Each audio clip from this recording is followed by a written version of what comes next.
Te has pasado durante 4 años preparando para ese día, para esa hora, para ese momento, pero compartes el mismo espacio con deportistas como Rafael Nadal, como Pau Gasol, Marc Gasol. Los deportistas, al menos en mi aspecto del deporte individual, eso yo lo he sabido después que me he retirado. Por tu cambio de nacionalidad, ¿a qué es debido y un poco cómo fue el proceso? Fue un proceso bastante medido y estudiado, ¿no? Pero necesitamos hacer una apuesta, y apostar es... Los 110 metros vallas, sobre esa prueba hay que saltar pero sin perder velocidad. Necesitas velocidad y técnica a la vez, concentración.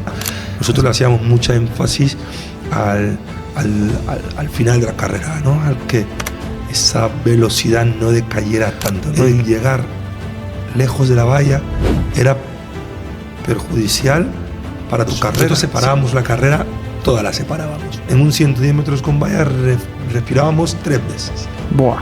O sea que controlabais hasta la respiración. Correcto. ¿Cómo gestionas jugártelo todo en 13 segundos? Wow.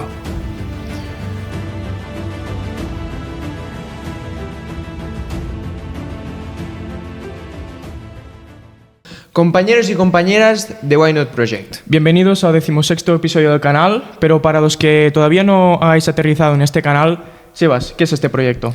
Pues Why Not Project es el proyecto que pretende fomentar el deporte en todos sus ámbitos junto a los mayores profesionales. Y hoy es un día muy importante porque simbólicamente hoy encendemos la antorcha olímpica. Hoy traemos con nosotros a una persona que ha estado en unos Juegos Olímpicos. Y nada, los récords son increíbles, vamos a repasarlos. Finalista olímpico en Pekín 2008, octavo del mundo. Récord de España absoluto en 110 metros vallas con una marca de 13,33 segundos, una marca que ha perdurado más de una década. Bronce europeo en pista cubierta y oro en los Juegos Mediterráneos. Y múltiples veces campeón de España en su categoría. Y fuera de la pista, estudiando psicología y actual regidor de Esports a Lleida. Bienvenido, Jackson Quiñónez, al podcast. Buenos días, Sebas, bien. Gracias por hacerme hueco dentro de vuestro ecosistema o dentro de vuestra comunidad. Muchas gracias. ¿Cómo estás, Jackson? Muy bien, aquí encantado con vosotros. Bueno, hablando de deporte, siempre es bueno. Y Jackson, bueno, queremos empezar hablando por la cima, por los Juegos Olímpicos de Pekín 2008, ese momento donde tú estás a punto de competir, donde todavía no ha sonado la pistola, pero tú ya estás preparado. ¿Cómo se sienten esos momentos? Wow, es un momento que lo recuerdo con bastante nostalgia, ¿no? Nostalgia porque pasó hace bastante tiempo, pero sí que es un proceso de que intentamos construirlo de mucho más antes, ¿no? De verdad que había justamente ido a los antiguos, los pasados Juegos Olímpicos del 2004 2004 en Atenas y claro, ya había soñado, ¿no? Con ese momento, ¿no? Con ese momento de el pistoletazo de salida, de encontrarte centrado, de mirar tu objetivo e intentar pasar las rondas lo más holgado posible para poder llegar a esa cuarta última jornada que es importante, pero la verdad que con mucha alegría y la verdad que satisfecho de todo lo que hice en ese momento. O sea, lo vivías con calma tú, un poco holgado, no con miedo. La primera carrera siempre es la más dura, ¿eh? La primera, abrir la clasificación, ya sabemos que tenemos vallas por delante, 1,6 metros de altura, 9 metros 14 centímetros de distancia entre valla y valla, y eso, creas o no, siempre puedes tener un despiste, ¿no? Un compañero que se mete en tu calle, un brazo que esté dentro de tu zona o de tu burbuja de radio de carrera, pero la verdad que estábamos concentrados por el trabajo que habíamos hecho previo, ¿no? De 4 años anterior, y la verdad que cuando te quitas, como decir, la tirita, ¿no? De la primera carrera, es importante ya comenzar a pasar presa. Nervios, 100%. Ahora, tranquilidad de que has hecho un trabajo previo antes, también. Claro, el trabajo previo, Biel, siempre nos da esa estructura, pues cuando se construye un edificio, los cimientos, pues lo que hace que después a lo mejor no nos sintamos tan nerviosos o no nos sintamos pues nos sintamos seguros de nosotros mismos. Dándole un poco un giro, al final un deportista sueña con ser olímpico. En mi caso el hockey patines no es olímpico y por ahora no lo podré ser nunca, y siempre pues nos gusta saber las anécdotas de las Olimpiadas. ¿Cuál anécdota recuerdas tú con cariño? Antes de pasar al tema de las anécdotas, no dejes de soñar porque puede ser, ¿eh? Puede, en el 92, ojalá, en el 92 fue olímpico, ganó Argentina en Barcelona y ojalá. Imagínate que de aquí a unos años caiga Juegos Olímpicos en alguno de los países que se practica hockey y se propone, ¿no? Porque es una de las sociedades, por lo tanto, ahí lo dejo. No dejamos. ¿Por qué no? ¿Por qué no? Exacto. Pero después con lo que me preguntabas sobre las anécdotas de los Juegos Olímpicos, es una situación que es difícil explicarla, ¿no? Explicarla por el ambiente que se vive, ¿no? No sé cómo es ahora en los últimos Juegos Olímpicos, pero hasta los Juegos Olímpicos de Londres, que fue mi último Juegos Olímpicos, se vive de una manera bastante peculiar, ¿no? Sí que es verdad que vives en una burbuja donde deportistas de muchísimo nivel comparten el mismo espacio que el tuyo, ¿no? Yo puedo ser un deporte minoritario, como venimos nosotros, ¿no? Del hockey, del atletismo, pero compartes el mismo espacio con deportistas como Rafael Nadal, como Pau Gasol, Marc Gasol, como Michael Phelps o el mismo Andrés Iniesta o Leo Messi o el mismo Ronaldinho, ¿no? O también Kobe Bryant, ¿no? Por ejemplo. ¿Quién te encontraste tú que te impactó más? Todos estos que te acabo de nombrar. O sea, me he encontrado desde Kobe Bryant, difunto Kobe Bryant, hasta Lionel Messi, Rafinha, Rafinha, el otro Rafinha, el brasileño, Mari, Pau Gasol, Michael Phelps, Roger Federer, Novak Djokovic, Elena Isinbayeva, el mundo del atletismo, Usain Bolt en Londres, y en Pekín cuando no era tan estaba emergente, ¿no? Yo qué sé, ¿no? Y deportistas como nosotros, ¿no? Las sirenas del agua, ¿no? Gemma, no sé, Gigi, todos. Es verdad que es una atmósfera de que te los encuentras comiendo aquí, Rafa Nadal pidiéndote la clave del wifi. Qué paraíso, ¿no? Bien. Sí. Ojalá algún día poder estar. ¿Y pudiste conocer a alguno en persona, alguno que te impactara? Muchos, la verdad que conocerlo personal así de cotidianidad, los hermanos Gasol. Nosotros estábamos en la cuarta planta de Pekín. Nosotros estábamos en la quinta, ellos estaban en la cuarta y jugábamos a póker para matar las horas muertas después de entrenar. Sabemos que el deportista entrena muchas horas, pero más importante es el descanso, ¿no? Y pasaban muchas horas jugando a póker con Sergi Llull, con Rudy Fernández, con Marc, Pau. En algún momento se juntaba Disnovinsky, por ejemplo, en alguna timba se juntó porque ya era NBA y entonces se juntaban y pues cuando nos decían podemos jugar, nos falta uno, nos tocaban la puerta y jugábamos a jugar y pues hacíamos más, ¿no? Y ahora que están al otro lado, ¿no? También retirados como yo, ¿no? Pau y Marc, que alguna vez han conseguido Marc, que ya sabemos que tiene un equipo de la ACB y viene a Lleida con la expedición del equipo. Nos saludamos con gran cariño y respeto, ¿no? De todo lo que hemos hecho. Son amistades que te deja el legado olímpico, ¿no? Un anillo, no sé si tiene uno anillo de la NBA. Sí, Marc sí. Marc tiene uno y Pau tiene dos, creo, o tres. Tienes muy buenos recuerdos con ellos cuando les ves, ¿no? Y por ejemplo, estuvimos en el Hall of Fame de básquet que se hizo aquí en Lleida y entró en el Salón de la Fama del básquet Rudy Fernández y pude coincidir, nos fundimos en un abrazo y la verdad que recordaba un momento. Son las amistades que te quedan, ¿no? Del olimpismo. Y en esos Juegos Olímpicos tenemos pues toda la preparación que es larguísima, los propios Juegos Olímpicos, la propia competición, que es la parte más decisiva, y después de esa parte hay un concepto que se le llama la resaca olímpica, que son esos días después de la competición. ¿Cómo se viven esos días? Bien, la verdad que es muy buena pregunta esta que haces, sobre todo por esa resaca. Esa resaca olímpica depende de cómo ha ido, ¿no? Es más dura o menos dura, ¿no? Siempre es dura, pero puede ser un poquito más o un poquito menos, ¿no? Sobre todo por el hecho de que te has pasado durante 4 años preparando para ese día, para esa hora, y para ese momento, y llega un momento en el que tienes que digerir todo para hacer una autocrítica de tu parte y poder mejorar, porque tu objetivo es pensar en los próximos Juegos Olímpicos, ¿no? Eso que quede descartado, ¿no? Yo no me imagino a Saúl Cravioto no pensando en los próximos Juegos Olímpicos una vez terminándolo, teniendo 40 años o 39 años, ¿eh? Siempre está dentro de la mente de todos los deportistas, ¿no?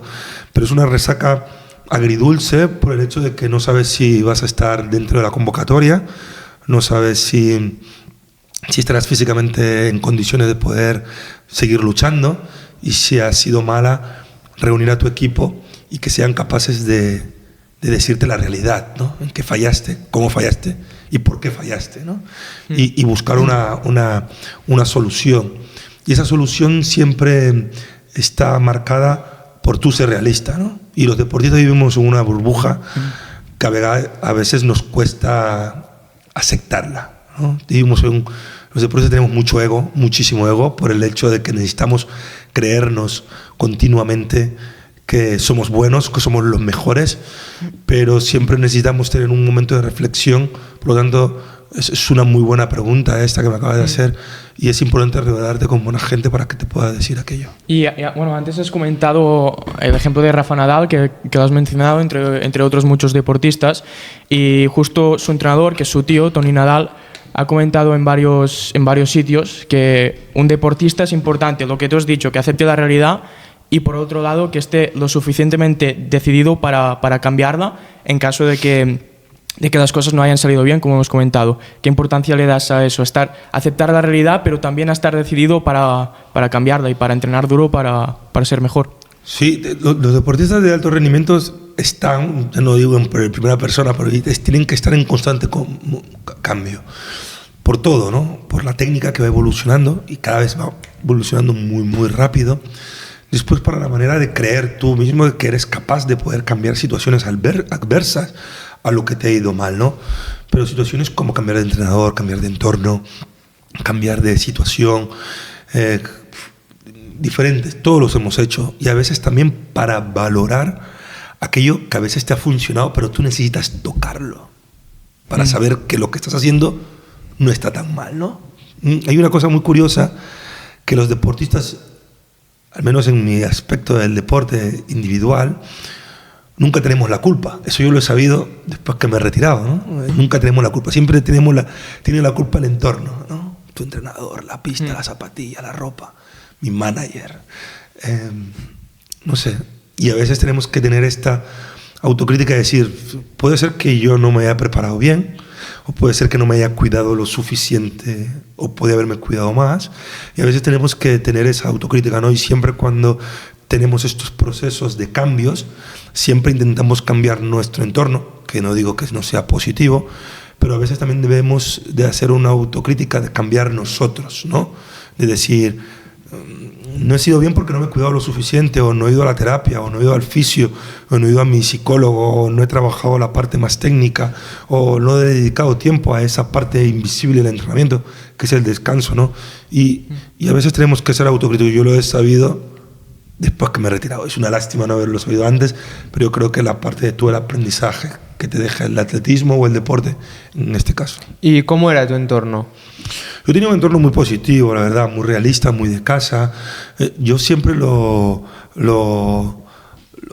asemejo, como muchas entrevistas, a los hermanos Márquez, ¿no? Tengo bastante relación con ellos, o tenemos una relación bastante que nos felicitamos y demás, y tiene un entorno muy cercano. Ese entorno no lo ha querido perder, y eso es un entorno que a mí me ha gustado siempre tenerlo, ¿no? Yo, mi entrenadora, evidentemente de un periodo, porque lo que hablaba antes, ¿no? Era un periodo que no aceptaba que a lo mejor yo tenía la culpa, y cambié de entrenador, ¿no? Me fui a lo mejor a un centro de alto rendimiento que estuve en Madrid, y estuve mucho tiempo ahí, cambiando también de visión, ¿no? En un centro de alto rendimiento, con médicos, nutricionistas, fisioterapeutas, con un entorno, no es que diga que el que Lleida no sea profesional, pero sí que era mucho más enfocado al rendimiento, no al rendimiento, al alto rendimiento.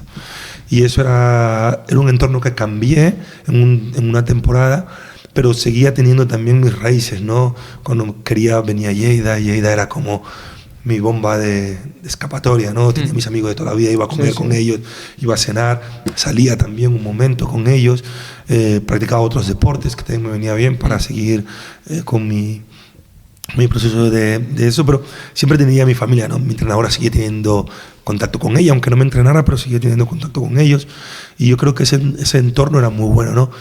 Mi fisio de Lleida seguía siendo el mismo, seguía teniendo relación, psicólogo el mismo, gente que era parte de mi entorno, mi médico, de mi trauma seguía siendo el mismo, y Lleida tenía una particularidad muy buena, que tú con un toque de teléfono tienes una resonancia magnética. Exacto, no sé si vosotros tenéis. En Madrid, en Barcelona no lo tenemos eso, ¿eh? Tenemos que esperar a hacer el boletín, esperar 2 días, tal. Lleida con los equipos de fútbol, ¿no? Con un toque del teléfono tienes una reso, tienes una eco, tienes un médico. La verdad que Lleida, todo y ser una ciudad, es un pueblo grande que todo el mundo al final pues nos conocemos y sabemos que tenemos las personas al lado, porque Lleida es una ciudad que quiere a la gente y nos queremos todos entre todos. También, una cosa que te queríamos comentar, ahora, sabiendo tu sentimiento por Lleida, te queríamos preguntar por tu cambio de nacionalidad, que competiste con Ecuador hasta el 2005 y cambiaste. ¿A qué es debido y un poco cómo fue el proceso? Fue un proceso bastante medido y estudiado, ¿no? Yo llegué aquí a Lleida entre el 99 y el 2000, o tenía previsión de venir entre el 99 y el 2000, llegué aquí en el 2000 y uno de mis objetivos desde pequeño, mirando esos Juegos Olímpicos del 92, que estábamos recordando antes, que se practicó el hockey, mi objetivo era ser olímpico, ¿no? Y era consciente y sabía que tenía que o marchar a Estados Unidos o ir a Europa, porque es donde se cuece todo el atletismo o el deporte de alto rendimiento del mundo. Exacto. Una de las cosas que experimenté, quería probarlo, probé en el 2000 en Juegos Olímpicos de Sydney, estuve a punto de clasificarme a Juegos Olímpicos de Sydney, me faltaron un par de décimas, y mi entrenadora, con la que terminé mi carrera deportiva, me dijo: puedes clasificarte a los Juegos, al Campeonato del Mundo del 2003 en París. Y de verdad, sí, te puedes clasificar. Tenía 20 años. Pero necesitamos hacer una apuesta, y apostar es a cambiar el volumen de entrenamiento. Con 20 años entrenas muy poquito y tienes que comenzar a entrenar mucho más, ¿no? Si entrenábamos 6 sesiones, pues pasar a entrenar entre 8 y 9 sesiones a la semana. Eso significa doblar, ¿no? Evidentemente en los primeros años es un destrozo brutal de tu cuerpo, ¿no? Pero ahí es donde yo experimento llegar a ese 2003, clasificarme al Campeonato del Mundo. Y es cuando soy consciente de que puedo hacer carrera en el deporte de alta competición. Vuelvo a competir en el 2004 en Juegos Olímpicos de Atenas con Ecuador y hago un papel muy bueno. Y en el 2004, preparándome para el 2005 Campeonato del Mundo, que fui con Ecuador, seguía preparándome muy bien, pero me seguía faltando apoyo o recursos para poder prepararme muchísimo mejor. Claro. Y ese apoyo era todo este equipo que te acabo de nombrar antes, ¿no? Médicos, fisios, el tener una llamada y tener una mutua para hacerte una resonancia, el poder tener una infiltración del tendón de Aquiles y llamar a Peirao y que te infiltre, ¿sabes? O sea, cosas de estas no las tenía porque al no ser español no podía acceder directamente a esto, ¿no? Entonces hablamos con mi manager, con mi club, que era el Fútbol Club Barcelona en este caso, y mi entrenadora, y diseñamos un plan de qué necesitaba económicamente para poder llegar a unos Juegos Olímpicos y poder disfrutar una final. Ya no te digo o ganarla, ¿por qué no? O rendir más. Y era inasumible para Ecuador. O sea, se lo propusimos, dijeron que era imposible darlo. Que primero ganara la medalla, o primero ganara el rendimiento y después accedería al otro. Y ya saben que el deporte no funciona así, funciona dando algo antes. Entonces, mi manager me propuso el cambio de nacionalidad y lo estudiamos. Lo estudié con mis padres lo aceptaron, dijeron que era un poco mi objetivo de vida y lo propusimos al Consejo Superior de Deportes en este caso. secretario para Deporte, Jaime Elizabeski, antiguo secretario de Deporte, y al ver que estaba en el Fútbol Club Barcelona, estudiaba por aquí en INEF, hacía muchas cosas, competía en un club catalán, aportaba a la comunidad porque estaba en Lleida, ¿no? Charlas en el cole, salía en los diarios cada medida por tener un atleta, un deportista de alto rendimiento en la ciudad. Y eso me facilitó el poder acceder a la nacionalidad. Y de verdad que fue una decisión bastante acertada. O sea, una pregunta, ¿fue vía carta de naturaleza? Fue vía carta de naturaleza y por aportación ¿sabes que los deportistas de alto rendimiento o la gente que accede a la nacionalidad son cosas que aportan, ¿no?, a la comunidad? Sí. Entonces, esta carta de naturaleza fue una de las vías que me ayudó. De hecho, el mismo caso que Ilia Topuria, que lo hemos estudiado en legislación, y la verdad que tener un ejemplo de carta de naturaleza en el podcast nos enorgullece porque lo hemos estudiado. Creo que en derecho deportivo, porque me invitan también a las charlas que presenta el derecho deportivo que hace Vicente Jabaloyes. Antes se estudiaba el caso de Jackson Quiñones, que estaba dentro del rango, y a ver si ahora lo vamos a ver actualizado. Ahora hay Lorenzo Brown, Ilia Topuria. Sí. Y bueno, pues vamos a hablar un poco, Jackson, sobre los 110 metros vallas, sobre esa prueba que no es solo carrera, que también hay saltos, pero claro, hay que saltar pero sin perder velocidad. Entonces hay muchas cosas a tener en cuenta en esa prueba. Para esa persona que quiere ser exitoso en esa prueba o quiere alcanzar sus límites para sacar el máximo resultado posible en esa prueba, ¿qué necesita saber? ¿Qué retos nos encontramos en esta prueba? Yo creo, dicen que la prueba más técnica del atletismo es el salto con pértiga, dicen, por el hecho de que la dificultad, ¿no? Y dicen que es el deporte más difícil del mundo, y después el golf, ¿no? Dicen que más o menos está así, ¿no? Pero yo creo que el salto con vallas, eso ya tira un poco por mi terreno. Pero sobre todo por el hecho de que necesitas velocidad y técnica a la vez, concentración. Las vallas están a 1,07 m, casi 6 y pico, de altura, y hay 9,14 entre una valla y otra. Tienes que tener velocidad, no tienes que perder la altura de la valla con tu centro de gravedad. Tienes que tener agilidad, tienes que tener fuerza. Muy completo. Muy completo, la caída de la velocidad de la valla. O sea, estoy diciendo muchas cosas técnicas, pero hoy en día se está demostrando, antes en mi época, se demostraba que tenías que tener mucha más técnica que velocidad.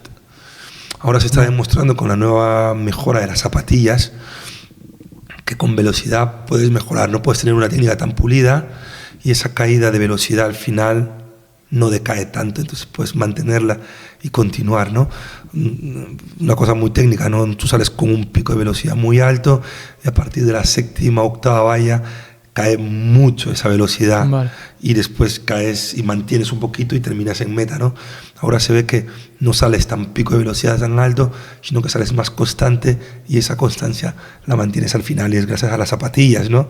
Pero sí que es verdad que es una mezcla de todo, ¿no? Mezcla de velocidad, de agilidad. Nosotros le hacíamos mucha énfasis al final de la carrera, ¿no? Al que esa velocidad no decayera tanto, ¿no? Y que si tuviera que decayera en la 9ª, 10ª valla y la meta llegara un poco. Por lo tanto, es un cúmulo de todo, ¿no? Ahora estoy bastante desactualizado en la historia, pero en mi época todo el tema del final de la carrera lo trabajábamos muchísimo a nivel de técnica y táctica, ¿no? Táctica de fuerza, la resistencia o de caída de la velocidad. Y a nivel físico, a mí me sorprende mucho. De hecho, ayer me vi un vídeo de una de tus pruebas con el Barça y yo flipé, porque claro, cuando estás haciendo el salto, la pierna de delante, claro, o sea, estiras un montón la pierna, o sea, tienes que tener un montón de flexibilidad en los isquiotibiales de la pierna de delante. Después, la pierna de atrás está estirada hacia atrás, o sea, también un montón de flexibilidad en los flexores de caderas, que casi estás haciendo un espagueti, que se le llama, al aire, o sea, es una locura, y eso mientras mantienes esa velocidad, y también después a la hora de recibir el impacto, absorber el impacto y seguir con la máxima velocidad posible. Es una locura. ¿Cómo es esa preparación? Vaya análisis técnico que Sí, ha hecho. no. Está espectacular. No. La verdad que muy bien explicado, Biel, muy bien explicado. Pero sí que es verdad que es un deporte muy analítico. O sea, cuando estás en la élite, lo repetimos tantas veces. Vosotros cuando patináis, ¿no? Es que yo cuando os veo jugando, es que yo digo, de verdad que digo, ¿cómo pueden ser que estén corriendo, patinando, con el stick, chutando, mirando? O sea, yo creo que el atletismo o las vallas es casi similar, ¿no? Es una cosa que lo analizas, lo repites tantas veces. Y que... muy biomecánico también. Total. Y yo veo que os veis mucho. Vosotros, os grabáis Claro, mucho. sí, es esencial. Que hicimos biomecánica con Sergi Manzano, que hicimos una prueba de grabarnos mientras corríamos y se ve mucho la técnica, dependiendo de la velocidad, pues imagínate con unas vallas. Sí. Yo cuando estaba cursando INEF, hace 20 y pico de años, yo hice con Alberto Fojeda, aquí en INEF se comenzaba a hacer la práctica de biomecánica, del rendimiento, y hicimos un KW 3D sobre la plasticidad del paso de valla, y es alucinante la información que nos daba, ¿no? Sí. Los milisegundos que pasaban, y sacamos una cosa muy curiosa de ese estudio, de que a veces cuando estirábamos la pierna, el llegar lejos de la valla era perjudicial para tu carrera, sino que tendríamos que estirar la valla para entrarla, claro, y tener más fuerza para salir a la valla. Claro, porque si no, además, si tardas mucho en volver a pisar el suelo, ya es tiempo que pierdes también. Y eso nos dio todo el tema biomecánico y la importancia de la biomecánica, y la tocamos mucho en el atletismo, de pruebas técnicas donde intervienen elementos como la valla, como la pértiga, como el salto de altura también.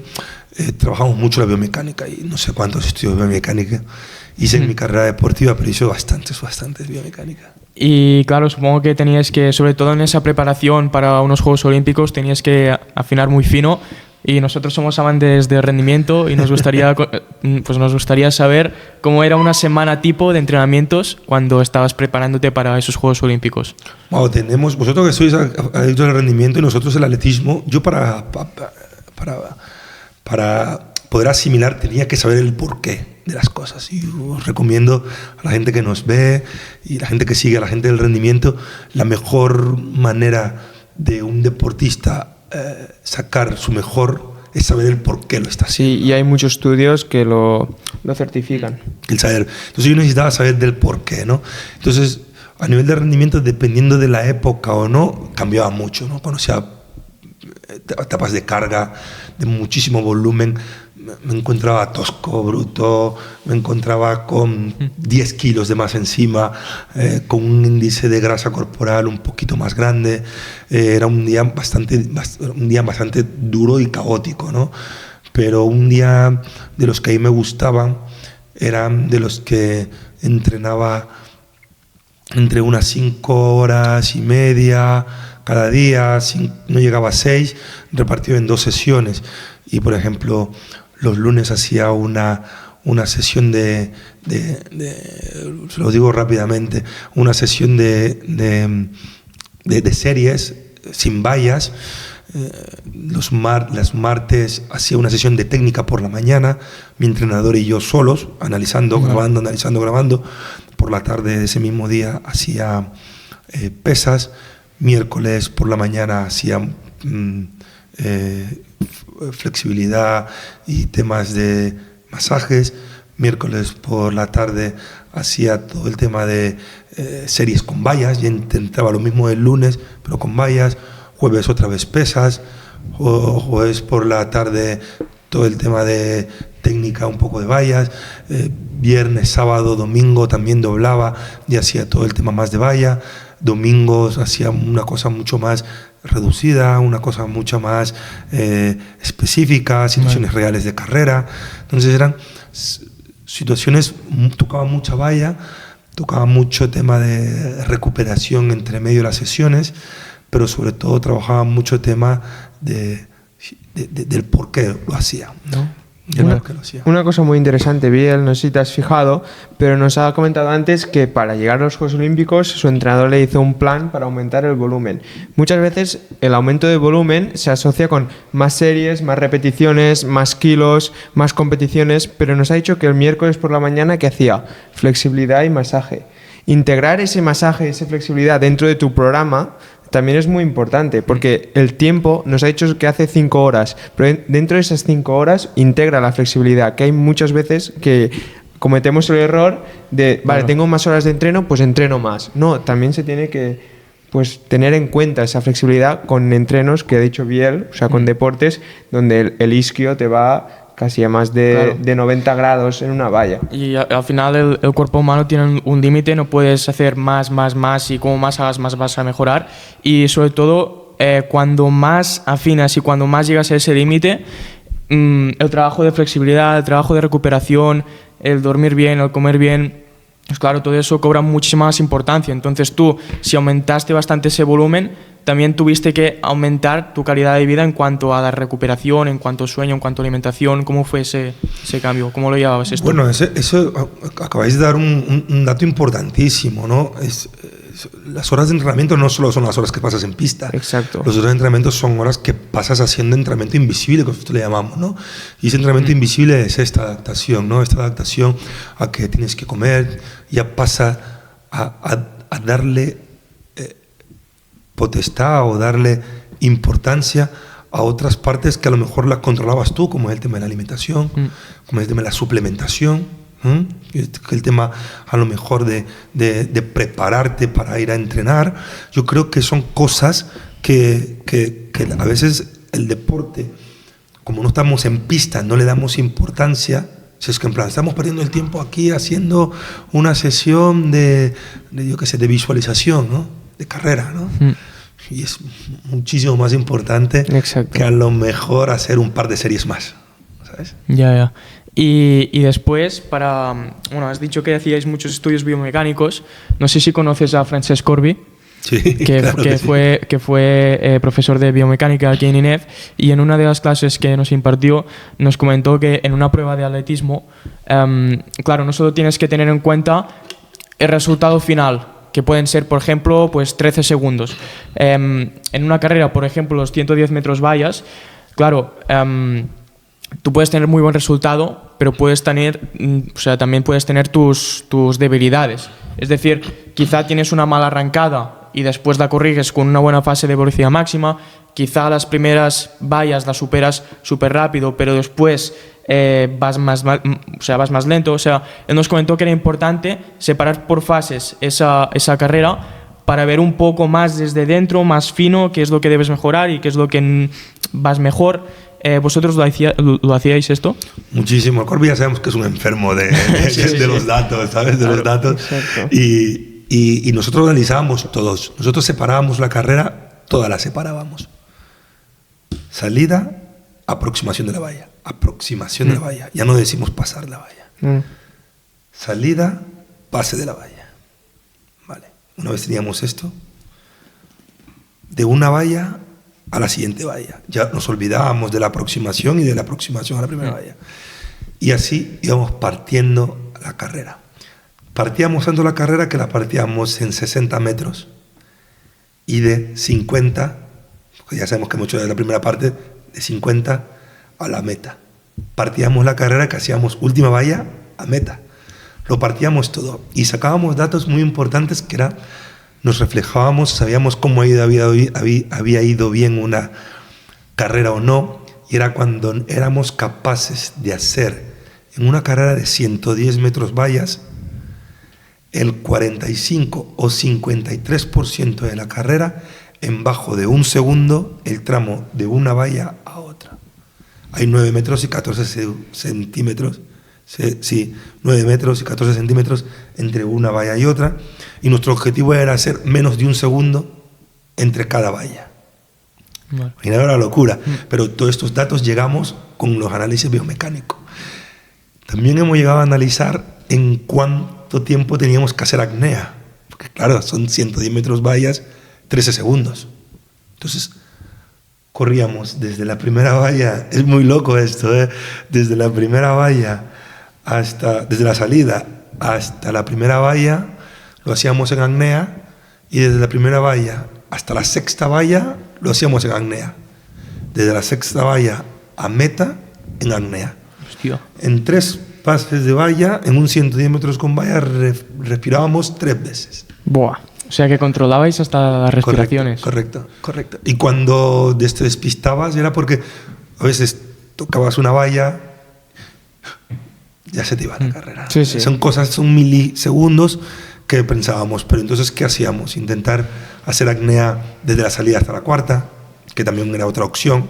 Salida de la valla, no respirábamos, primera valla no respirábamos, segunda valla no respirábamos, tercera valla no respirábamos, cuarta valla volvíamos a respirar, quinta, sexta, séptima, octava, volvíamos a respirar y probábamos dónde era más eficiente respirar. Y descubrimos que de la salida a la primera valla, apnea, cogíamos aire, primera, sexta, respirábamos, sexta, meta, apnea.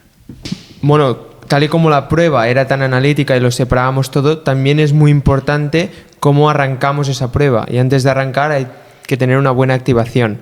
Pablo Gil vino el otro día al podcast hablando de triatlón, una prueba de más de larga durada, y nos habló un poco de la activación previa al triatlón. Hoy queremos que tú nos hables de la activación a una prueba de corta durada de unos 13 segundos. ¿Cómo calentabas, Jackson?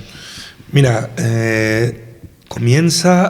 si la prueba comienza, vamos a decir que comienza a la 1 de la tarde, nosotros comenzábamos a calentar sobre las 10:50, no llegaba a las 11, un poquito, ¿no?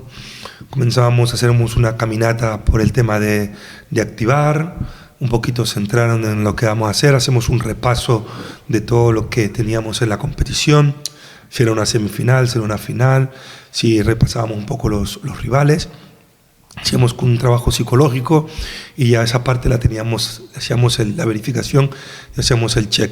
Después pasábamos a hacer un calentamiento trote que tardaba entre unos 10 minutos y unos 12 minutos, donde activábamos progresivamente. Comenzamos con un trote muy suave y después íbamos aumentando la intensidad. Después volvíamos un poquito a la calma, hacíamos una sesión de stretching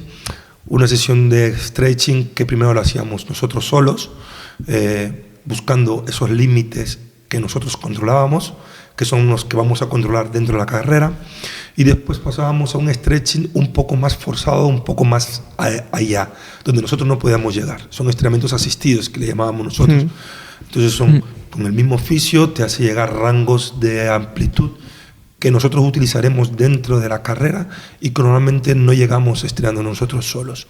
Después de allí ya nos vamos acercando, ya tenemos más o menos aproximadamente 1 hora antes de salir a pista. Comenzamos con un poco la activación y comenzamos a activarnos poco a poco. Comenzamos a pasar vallas muy suave y hacemos un pase de valla bastante suave, con diferentes alturas. Comenzamos con 84 centímetros, comenzamos con 91 metros y pasamos a 1,6 m. Y a medida que vamos aumentando la altura, vamos aumentando la velocidad al pase de la valla. Nunca más de 3 vallas, 4 vallas. Siempre sin salir de tacos, nunca poniendo las zapatillas tampoco de competición, siempre con zapatillas descalzo. Nunca haciendo 3 pasos o 4 apoyos, siempre haciendo 5 o 7 apoyos para dar más activación. Después, cuando llegamos a unos 45 o 40 minutos, comenzamos a hacer la salida. Calzamos clavos y hacemos salidas. 2 aproximaciones, es que me acuerdo, 2 aproximaciones, 2 pases de valla a la primera valla y después la situación real, que viene tu entrenador y comienza a hablarte y a darte diferentes tips que no son ni muy agobiantes para entendernos un poquito, ni muy técnicos tácticos, muy rápidos de asociar, muy rápidos de coger y que se te queden durante mucho tiempo. Una cosa que activábamos que eran 3-4 tips, no más de 5. No los asimilábamos, 3-4. Entrenando te da 80, pasa la valla, cae más fuerte, mueve más los pies, cierra el brazo, plega más. Aunque te lo vea el entrenador, que no lo estás haciendo, ya no es el momento para analizártelo. Claro. Te está diciendo aquello que puede ser mucho más importante en tu carrera, ¿no? Cae más rápido, sal más rápido. Todo enfocado a un vocabulario de que tu palabra velocidad esté presente en todo momento, ¿no? Exacto. Sí, vamos a, ¿no? Última salida, 30 minutos antes de salir a pista, hacemos una salida, situación real, 3 vallas. Si te salió la primera, ya está. Si no te salió, tienes otra oportunidad. Llega un momento en el que haces 4 y no te salen, solemos ir un poquito atrás y hacer principios básicos. Vale. Pero ya no volvemos a probar la salida. Fuera. Nos descalzamos, tal, si tienes que ponerte alguna crema, alguna cosa. Y últimos análisis con el técnico, sí. Revisamos algún vídeo, entras a pista. Entras a pistas, cámara de llamada, supongo que más o menos será como el triatlón, te quitas ropa, sí. Pista, ropa de competición, dorsal, zapatillas y ya estás preparado. Entras a pista, te dan 10 minutos, entre 10 y 12 minutos, repites la misma salida, por eso cuando no te sale en pista de calentamiento, ¿puedes volver? Tienes que volver a practicarlo. Si te ha salido en pista, porque cambia. A lo mejor la pista de calentamiento está en esta dirección y la pista de competición está en esta dirección. Sí. El viento es diferente. A lo mejor hay aspectos, situaciones, ya es la pista, ya es el taco de salida es diferente que el de la pista, ya hay una bocina, ya hay un estímulo diferente, y el estímulo no te sale del costado, el estímulo te sale de abajo, son diferentes. 5 minutos hacen retirar a la gente, 3 minutos llaman a los marshal, a los jueces, a ponerse en cada valla para analizar el paso de valla, que no haya intencionalidad para tumbarla, que no haya infracción para pasarla, que pases por el otro lado, la pierna por fuera de la valla, o que eso. Abomap, CEP, salida, y que Dios y todo lo que has hecho durante 4 años salga. Buah, tremendo ritual, ¿eh? Sí. He hecho paso el ritual porque... yo he disfrutado como un niño pequeño. Sí. Y si no te sale bien ese calentamiento, estás empezando a calentar, activarte y ves que no acabas de estar fino. No sé si te ha pasado. ¿Y cómo crees que puedes cambiar esa mentalidad para entrar a la competición al 100%? Esto es como cuando escribes. Como yo lo tengo asimilado, ¿eh? Tú escribes y cuando escribes mal, no taches, borra. ¿Y qué haces? Vuelves a escribir. Si tú te vas a estar calentando y por alguna razón te está saliendo mal, vuelves al principio. Y todo lo vas acortando un poco. Todo lo vas acortando. Si tienes 3 salidas, harás 2. Si tienes 10 minutos, harás 8. Todo va, pero si no, va borrando y vuelves a otro lado. O sea, no sé, he hecho un símil, pero es, por ejemplo, estás calentando y si la activación de caminar, de repasar, que tardas unos 5 o 10 minutos, no te ha ido bien, usa 5 o 10 minutos más, vuélvelo a repetir, no pasa nada. Si calentando hace un poco más de frío y esa activación que la has hecho no acaba de coger temperatura, haz 10 minutos más, no pasa nada. Ya recortarás más adelante. Recomendación, borra y vuelve a empezar. Y es una cosa que también a los entrenadores deben de inculcar. A los de estos. Ya cortaremos, no pasa nada. Tenemos 1 hora y por eso a veces comenzamos con mucha antelación, ¿no? He visto, comenzamos a la 1, pero comenzamos casi a las 10:40 a entrenar. Sí. No sé. No, está muy bien. Y esto también está un poco relacionado con la psicología. Al final, pues escribir, borrar, no tachar. Vamos al bloque de psicología, Jackson. Sabemos que empezaste psicología, que aún no has acabado. Te animamos a que la acabes. Y pues tú también has sido paciente. Nos has dicho antes que has ido al psicólogo, que tenías un entorno. Y el atletismo es un deporte cruel. ¿Por qué? Entrenas 4 años para jugártelo todo a 13 segundos, en el caso de Juegos Olímpicos. Y si tienes un mal día no hay segunda parte, no puedes volver a la carrera. ¿Cómo gestionas jugártelo todo en 13 segundos? Wow. Es la peor gestión que tiene un deportista de alto rendimiento, ¿no? Esos 13 segundos que has estado entrenando durante 4 años, ¿no? Estás en los Juegos Olímpicos, en la final de los Juegos Olímpicos, has pasado 3 rondas y has entrenado toda tu vida para esto.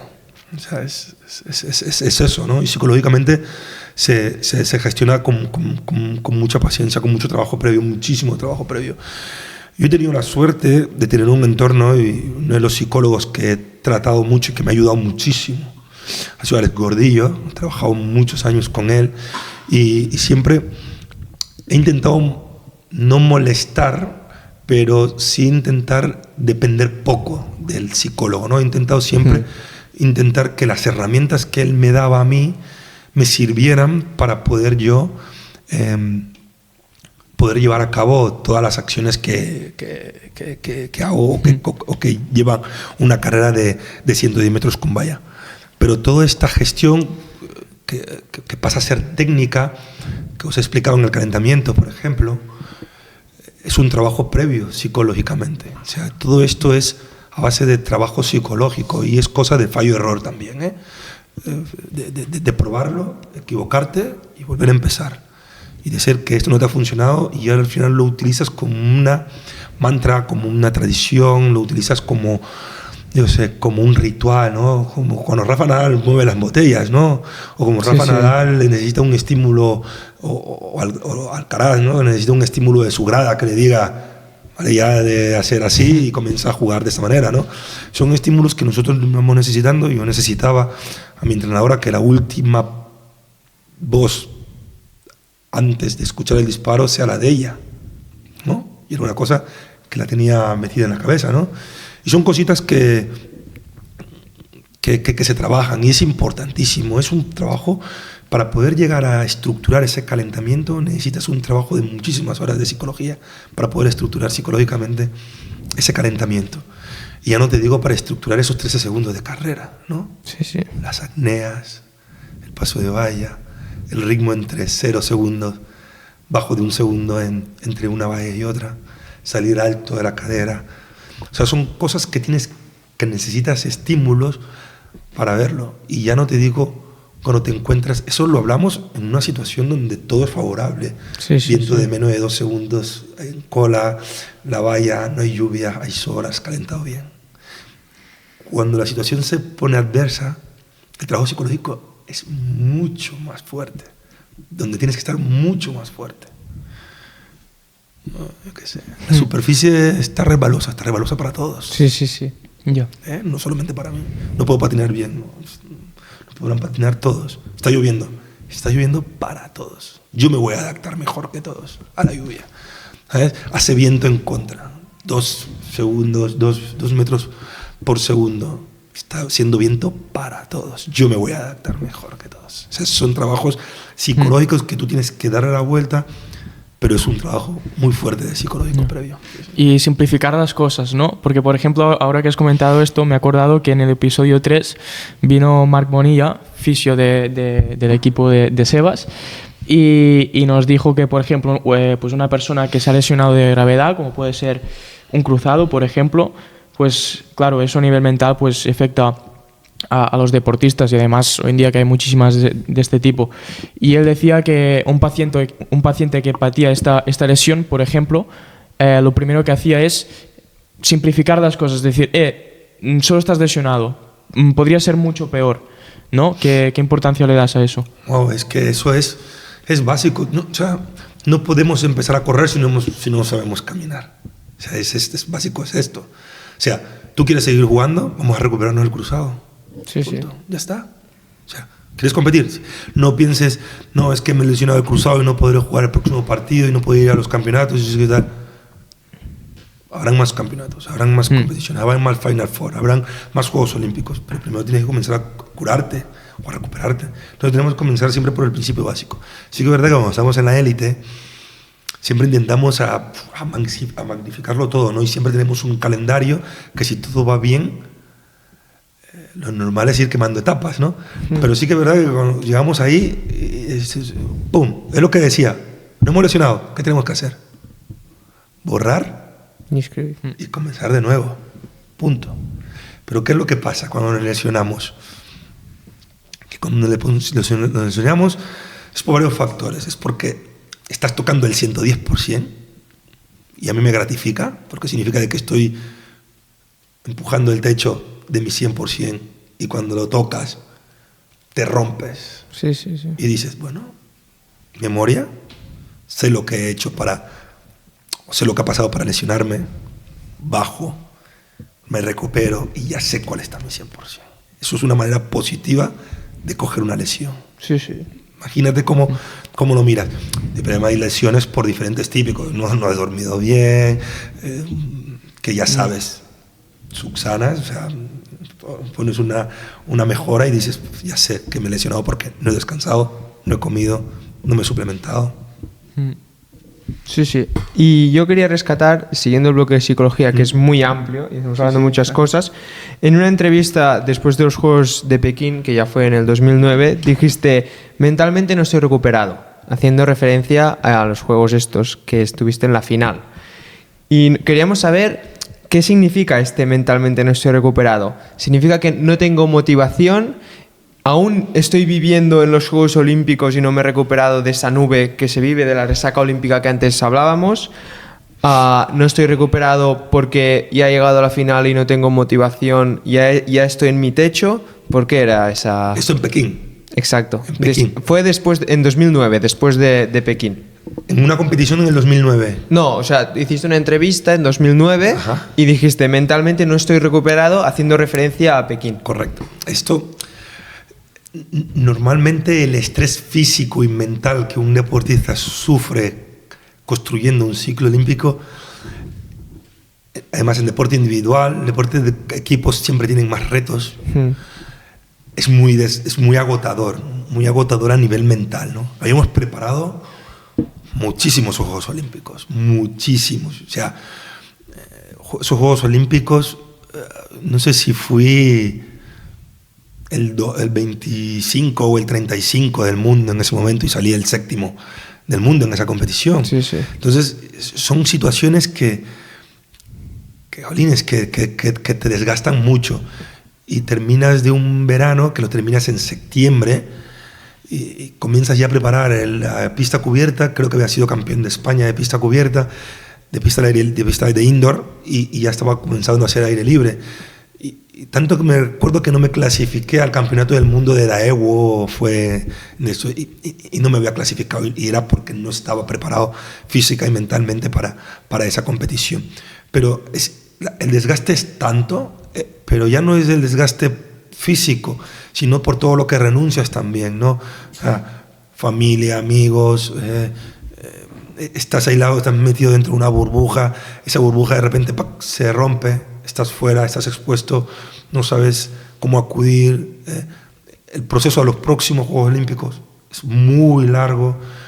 Yo creo que el primer año es una fase de asimilación, de recuperación, de saber dónde estás, y a partir de ahí tienes que ir comenzando a mejorar los aspectos para llegar y prepararte al segundo Juego Olímpico. Siempre la preparación de los primer años, o sea, el ciclo olímpico de los 4, el primero y el segundo año, son los más flojos a nivel de rendimiento y de sensaciones. El segundo y el tercero y el cuarto son los más, para los deportistas, los que más disfrutamos porque la carga de entrenamiento baja y ya intentas cuidarte mucho más, compites de una manera mucho más, no es que no profesional, pero por ejemplo, el primer año y el segundo año vas con una carga de volumen altísima, no te importa porque estás en fase de acumulación, pero ya el tercero y el cuarto ya vas más limpio, vas con 8 kilos menos, 6 kilos menos, te estás cuidando más, la burbuja antes era más amplia, la burbuja ahora cada vez se va cerrando más. Sí, sí, es muy interesante como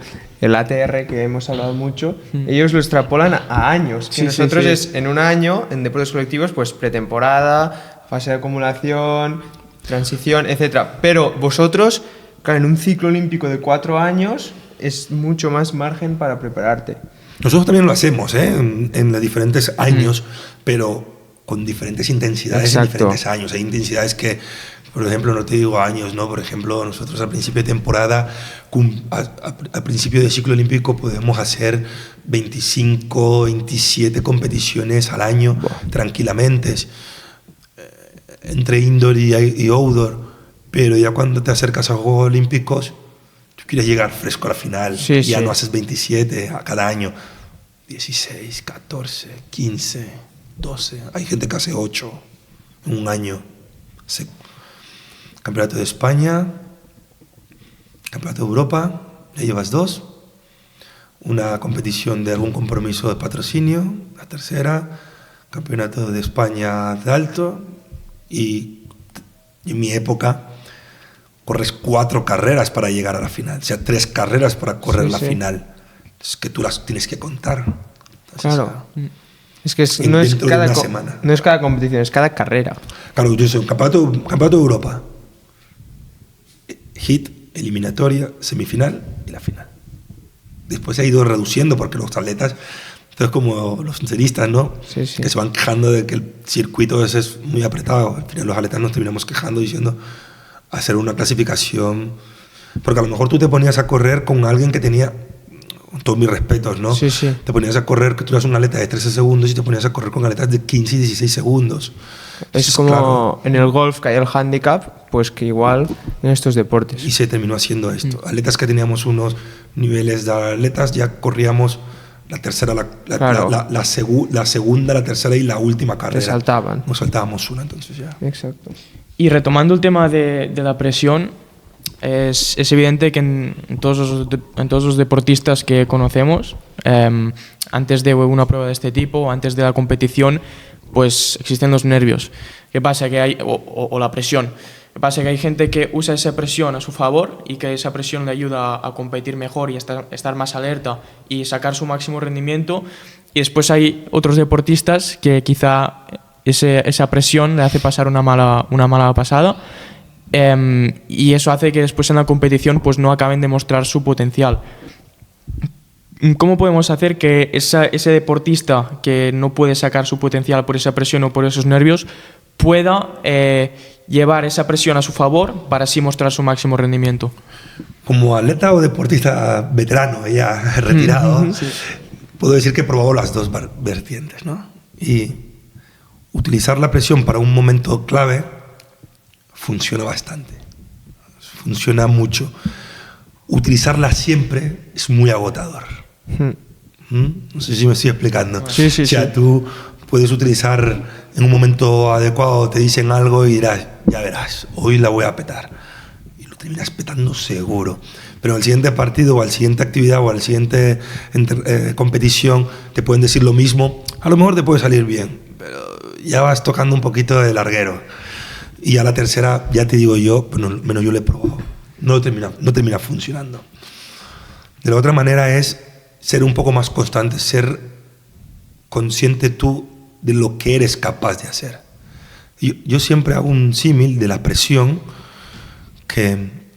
un símil o una apreciación de que tu presión te la pones tú mismo y la gestionas tú mismo. Si yo tengo mi cabeza al 100%,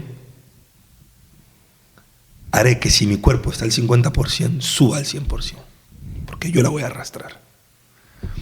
Ahora, si mi cabeza está al 50% y mi cuerpo está al 100%, yo voy a arrastrar a mi cabeza al 50%. Entonces esa presión existe, pero nosotros tenemos que saber gestionarlos, ¿no? Y esta gestión es aquello que lo tenemos que utilizar. Tenemos como 2 balas de plata y tenemos que saber utilizarla en sitios puntuales. No podemos decir, mira, ahora tenemos un caso muy de esto de la Lamine Yamal, ¿no? Que no, es que este solo funciona mucho con presión.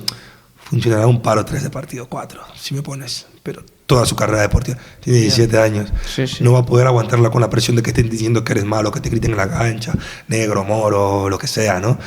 No lo aguantas. Normalmente siempre tienes un pico de motivación, de flava, de adrenalina, pero esa adrenalina la tienes que tener controlada, ¿no? Esa adrenalina tienen picos de altitud, pero siempre tienen picos de de fluctuaciones, Sí, sí. la puedes utilizar siempre.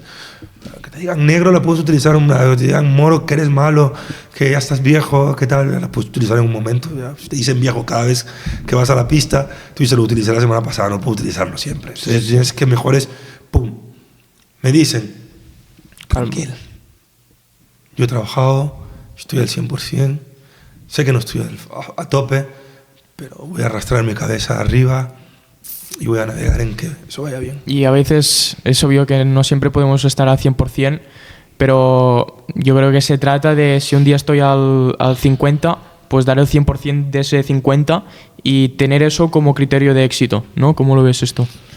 Sí, eso siempre está, eso siempre va a estar ahí. O sea, te lo da también el día a día, el entrenar, ¿eh? Tampoco pretendas... Ya, claro. Tampoco pretendas, por mucho que tú digas, de 9 entrenos he hecho 6 o 5. Claro.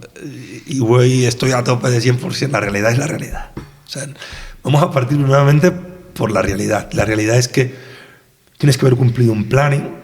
Ya no te digo haber cumplido el 100% del plan, haber hecho ese cumplimiento, pero sí un 90%. Ya no te digo, o sea, te puedo arrastrar un poquito más, un 95%, porque partimos con ese 10% de que puede haber una lesión, una enfermedad, un constipado, yo qué sé, un viaje, un descanso malo, yo qué sé.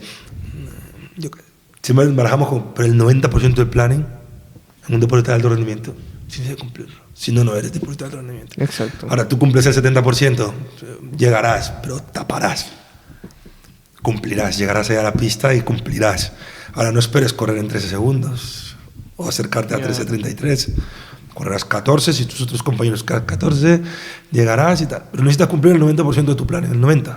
O sea, ni el 80%, el 90%.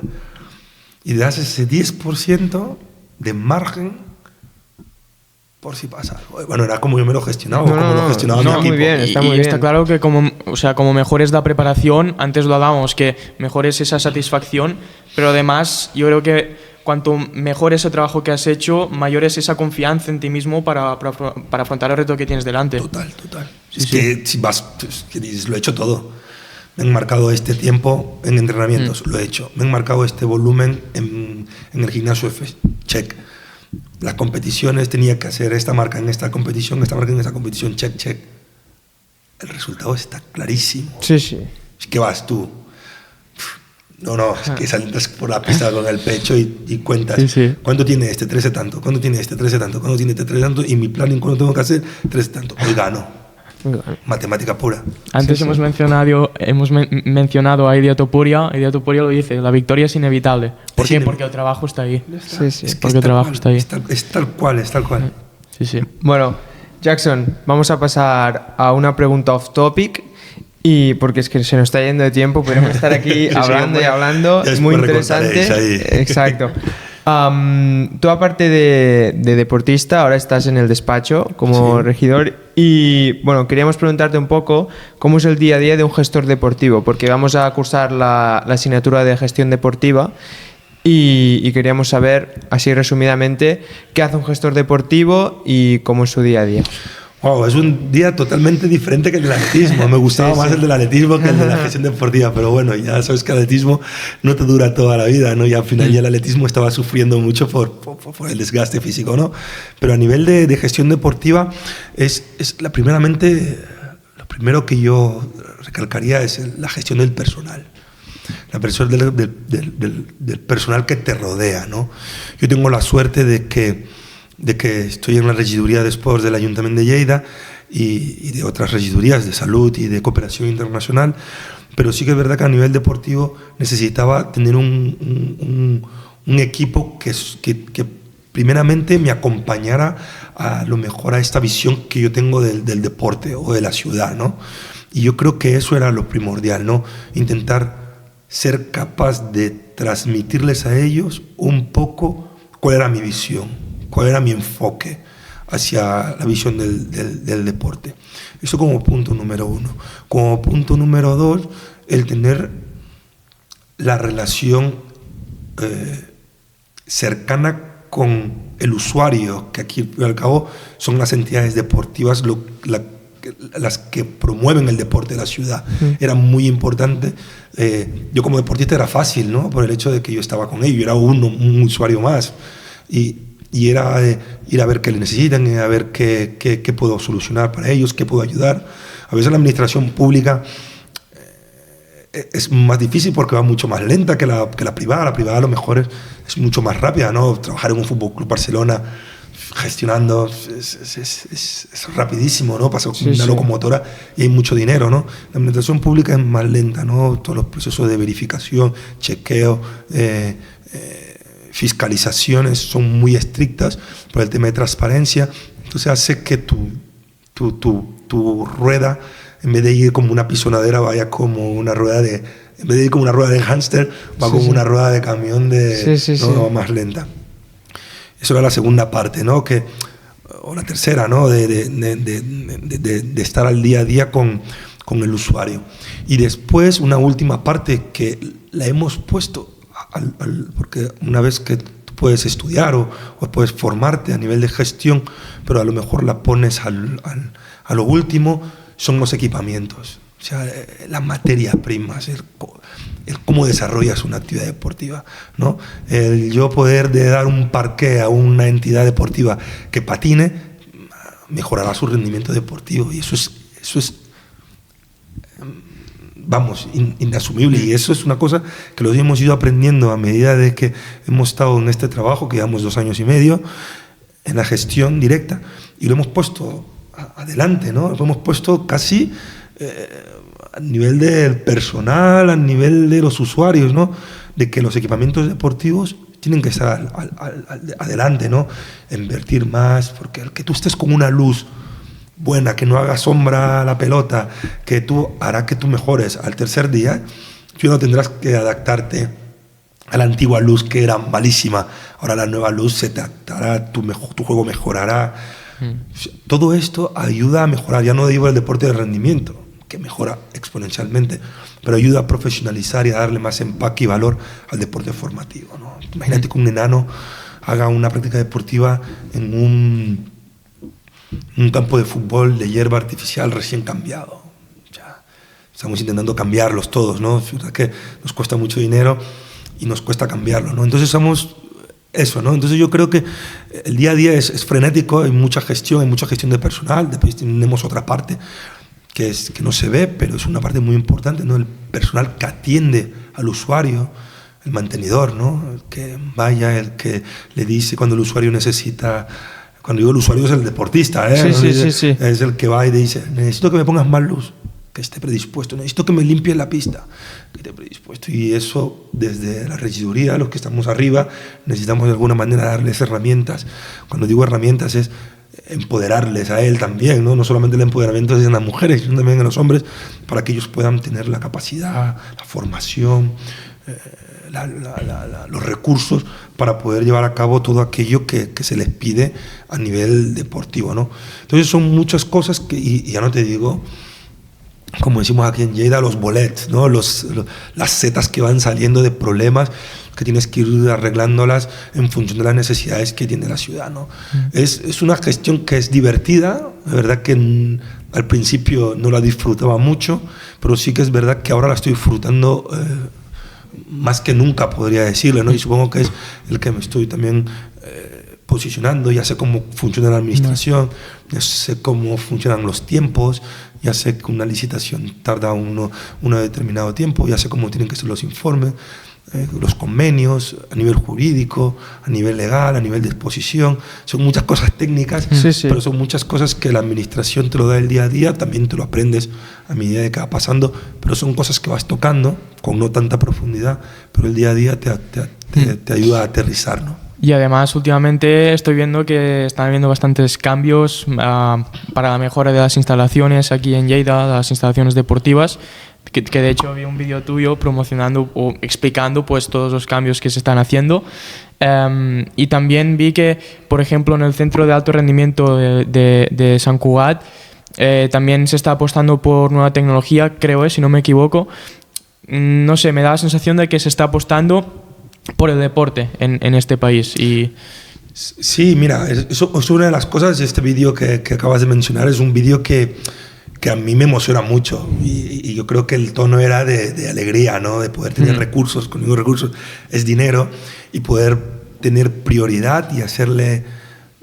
también aquí el alcalde también, que es el primero que pone el deporte en el centro, y eso es de agradecer, y por eso es la emoción, ¿no? También ayuda mucho el que tengamos un conseller, un jefe, ¿no? del deporte, que viene del mundo del deporte, ¿no? Berni Álvarez es nuestro conseller de Sports de la Generalitat de Cataluña, donde este año, o este mandato, es la primera vez que tenemos una consellería de deportes en la Generalitat de Cataluña. Y eso es algo muy positivo para el deporte. ¿Por qué?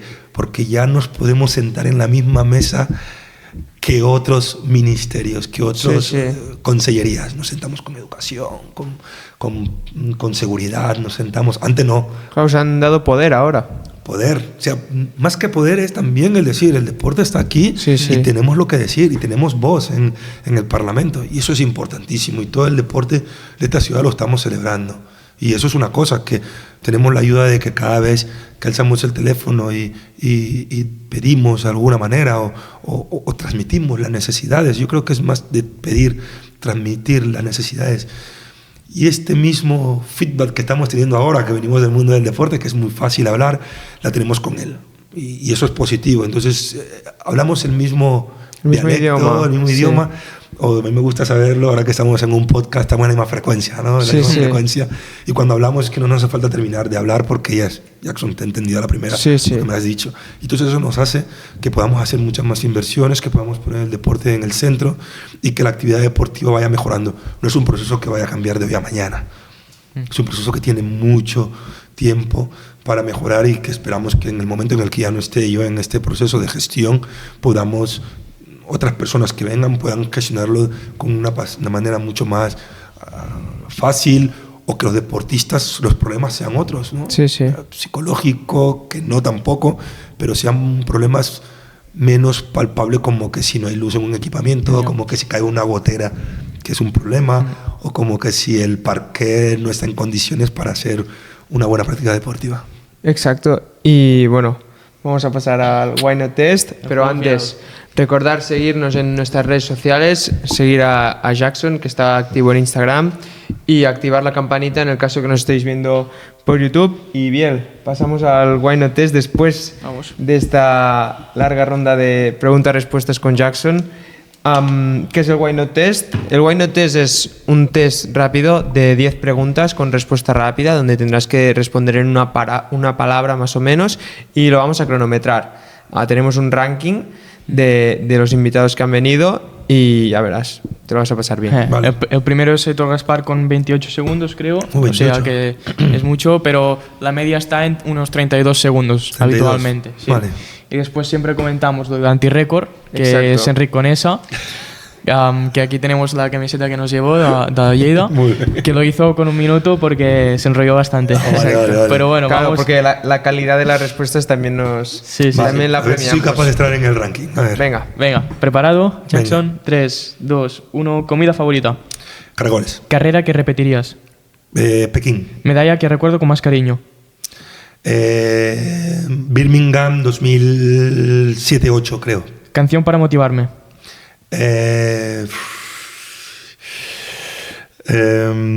Redemption Song de Bob Marley. El rival más duro. Dairon Robles. Un lugar de Lleida para perderse. Aiguamolls, La Mitjana. Representar a Barça es... Més que un club. Si no hubiera sido ballista, hubiera sido... Basquetbolista, deporte frustrado. Un sueño que te quede por cumplir. Wow. Un sueño que me quede por cumplir. No sé, aprender a ir en moto como Marc Márquez, por ejemplo. ¿Qué harías con todo el dinero del mundo? Pues, no sé, hacer equipamientos deportivos y poder fomentar la práctica deportiva cada vez más. Muy bien. Cerca del antirécord, pero las respuestas han sido mágicas. Sí. O sea, uno de los mejores Why Not Test lo que llevamos de programas. Cerca del antirrécord no, ha superado el Ha antirrécord. superado el Sí, sí. antirrécord. También te decía, Muy bien. echaba de menos los caracoles de Biel. Que Sí, ahora sí, hacía sí, mucho sí. tiempo que... Porque te explico, los 3 primeros programas coincidieron la comida favorita, caracoles. Ya. Y ahora se ha perdido esta tendencia, Vale, ha ido vale. una tendencia más a macarrones. A macarrones, sí, Y ahora pero- estamos en caracoles otra vez. Me gusta, me gusta. Me orgullece. Es que ya estoy en una edad que prefiero disfrutar los caracoles con un buen vino también. Que Exacto. ya estoy en una edad de más tranquilidad. Muy bien, Jackson. Pues bueno, terminamos con la reflexión final, donde terminas el episodio hablando a esa cámara. Y nos gustaría que dieras un consejo a alguien que quiera llegar a ser medallista olímpico. Pues, a ver, consejo, yo no me diría de consejo, pero sí una cosa que le he escuchado en muchos deportistas y que me la he aplicado muchas veces. Son 2 cosas, ¿no? Una sí que es cosecha mía y la otra sí que es copiada de muchos deportistas. No conozco a ningún deportista que haya ganado más de lo que haya perdido. Por lo tanto, la frustración es parte del proceso. Michael Jordan ha jugado 12 o 15 temporadas en la NBA y ha ganado solo 6 anillos. O sea, ha perdido muchos más anillos que de esto. O Leo Messi se ha presentado a muchos campeonatos del mundo y ha ganado solo 1. Y ya no te digo Champions y copas y demás. Por lo tanto, los deportistas buenos, o los buenos, los mejores de la historia, han ganado mucho menos de lo que han perdido. Y tú, que eres un deportista que estás creciendo, necesitas aún perder mucho más de lo que has ganado. Esto como punto número 1. Y como punto número 2, que esto ya es cosecha mía, que para vencer a los demás tienes que comenzar venciéndote a ti mismo. Así que comienza por ti mismo y después podrás vencer a los demás. Ule, muy bien. Espectacular. Muy bien. Pues aquí ya he acabado. Yo creo que ha sido la reflexión top 1. Sí, sí, no. ¿Sí? Podríamos Pero- hacer... Sí, sí. Top 1, pero de calle. ¿Por qué? Porque la gente Buenos cuando llega a la consejos. reflexión a veces ya está cansada, no sabe lo que decir. Y tú es como si lo llevaras preparado. O sea, lo tenías como súper claro y las 2 No, cosas muy que bien. has dicho son muy aplicables en el mundo del deporte para todos. Sí, es que es verdad, tío. Es que... Yo he puesto los símiles porque a veces no se entienden.